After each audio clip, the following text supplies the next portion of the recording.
మీరు ఇన్ జనరల్గా నేను ఇంకొకటి కూడా అడగాలి. ఇప్పుడు మీరు ఈ కైండ్ ఆఫ్ ఫిల్మ్స్ తీసే దాంట్లో మీరు ఇంకా నేను ఇది టచ్ చేయలేదు, ఈ కైండ్ ఆఫ్ జానరు ఇలాంటిది నేను చెయ్యాలి అన్న ఆలోచన ఏదైనా మీ మైండ్లో ఉన్నదండి? లేకపోతే మీరు ఎప్పటికప్పుడు కథ రాసుకుని వెళ్ళిపోతారా? ఒక ఐడియా ఏం లేదు సార్, ఉన్నాయి సార్, ఉంటాయి సార్, గ్యారంటీ ఉంటాయి. కానీ దానికి ఒక సెట్ ఆఫ్ హీరోస్, ఇప్పుడు కొన్ని క్యారెక్టర్స్ అందరూ మొయ్యలేరు. మళ్ళీ అది మొయ్యగలిగే హీరో దొరికినప్పుడు మాత్రమే ఆ ప్యాటర్న్ వెళ్తామండి. లేదంటే ఎవరి మీద పడితే వాళ్ళ మీద అంతంత తీసుకెళ్ళి వేస్తే ఇబ్బంది అయిపోద్దండి.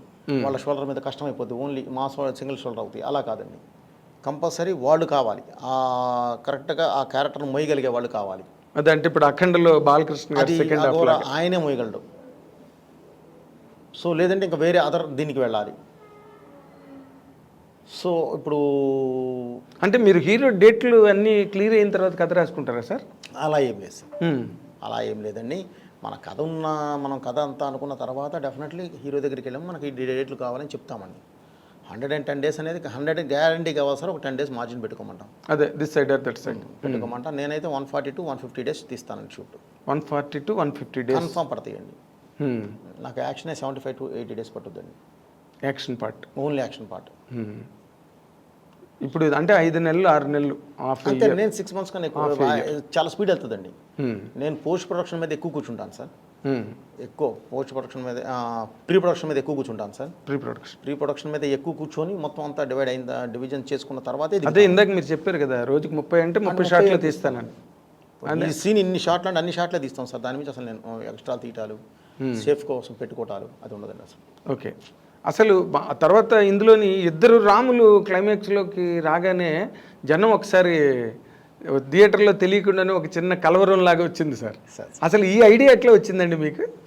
సార్ ఏదైనా కానీ సార్, ఇప్పుడు మామూలుగా ఎలా ఉంటుందంటే, ఒక సినిమాని మెప్పించాలి, ఒక కథని మెప్పించాలి. అఖండ తర్వాత నేను చేస్తున్న యంగ్ హీరో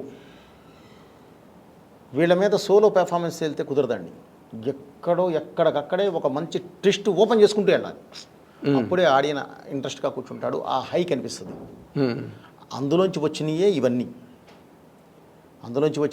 మీకు ఫస్ట్ హాఫ్ నుంచి కూడా ఎక్కడికక్కడే చాలా చాలా చాలా సస్పెన్స్లు ఉంటూ ఉంటాయి, ట్విస్టులు ఓపెన్ అవుతూ ఉంటాయండి. దేనికైతే ఒక సినిమాలో ఓపెన్ అవుతుంది. అంటే వీళ్ళ మీద పెట్టినప్పుడు కొంచెం బలం ఎక్కువ పెట్టాలండి, కథా బలం పెట్టాలి, ఎపిసోడ్ బలం పెట్టి తీసుకొని వెళ్ళాలండి. డైరెక్టర్ తాలూకా క్రియేషన్ వెయిట్ ఎక్కువ ఉండాలి. ఉంటేనే ఇవి నిలబెట్టగలమండి. ఎందుకంటే అఖండ చేసి వచ్చాను కాబట్టి. మామూలుగా వెళ్తే మామూలేనండి, పర్లేదు. బట్ మనం ఒక హై సినిమా చేసి వచ్చి ఉన్నాం కాబట్టి అండి, ఆ ఎక్స్పెక్టేషన్లో ఉంటాడు. అది ట్రమండస్ హిట్. అవును.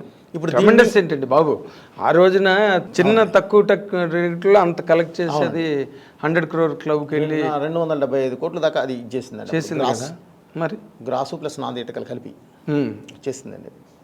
సో అంత దీనిలోంచి వచ్చిన మనం ఈరోజు ఒక మంచి హిట్ ఇవ్వాలి కదండి. హిట్ ఇవ్వాలి అంటే ఇవన్నీ మనం బ్రిడ్జెస్ వేసుకుంటూ వెళ్ళాలి. మీకు ఫ్లాప్ ఇచ్చే అవకాశం పరిశ్రమ ఇవ్వట్లేదండి. వద్దు కూడా అండి, అవకాశం అలాంటిది కాబట్టి దాన్ని ఉపయోగించుకోవాలి తప్ప ఎలా పడతాలో మనం కూడా ఇచ్చేయమండి. ఎస్, అది మీకు అసలు ఒక సినిమా టేకప్ చేసేటప్పుడు ఈ పాయింట్ ఆఫ్ అండర్స్టాండింగ్ ఎక్కువ మీ మీద వెయిటేజ్ ఉంటుందండి? లేకుండా ఎందుకు ఉంటుంది సార్? ఉంటుంది. కాకపోతే ఏంటంటే సార్, మనం ఏం తీసుకుంటున్నాం మనకు ఐడియా ఉంది. సో ఆ ఐడియా వచ్చే వరకు మాత్రం ఉంటుందండి. ప్లస్ అది వచ్చే వరకు నేను హీరో దగ్గర కూడా వెళ్ళానండి. హీరో దగ్గరికి వెళ్ళరా? ఓకే ఇది నేను గ్యారంటీ, దీన్ని నేను నిలబెట్టుకోగలను అనుకున్నప్పుడు వెళ్తాను సార్. ఓకే. అంటే రామ్ ప్రపోజల్ అన్నది మీ వైపు నుంచి వెళ్ళిందా, వాళ్ళ వైపు నుంచి వచ్చిందా, లేకపోతే చిట్టూరి శ్రీనివాసరావు గారు అనే నిర్మాత వైపు నుంచి వచ్చింది? చిట్టూరి శ్రీనివాసరావు. ఓకే. ఆయన ప్రపోజల్ తెచ్చాడు సార్ రామ్తో చేద్దామని. ఒకటి చేసి పెట్టండి బాస్ అని అడిగాడు. ఓకే. నాకు మంచి ఫ్రెండ్ అండి, 25 years నుంచి నాకు బాగా క్లోజ్. ఎంత క్లోజ్ అండి అంత క్లోజెస్ట్ అండి. అదేలేండి. సో తను బాగున్నాడు ఈరోజు, బ్రదర్ నాకు చేసి పెట్టండి అన్నాడు. ఓకే. మీరు ఫ్రెండ్షిప్ కూడా వాల్యూ ఎక్కువ ఇస్తారు ఆ సినిమాలో. ఈ సినిమాలో కూడా ఉంది కదా.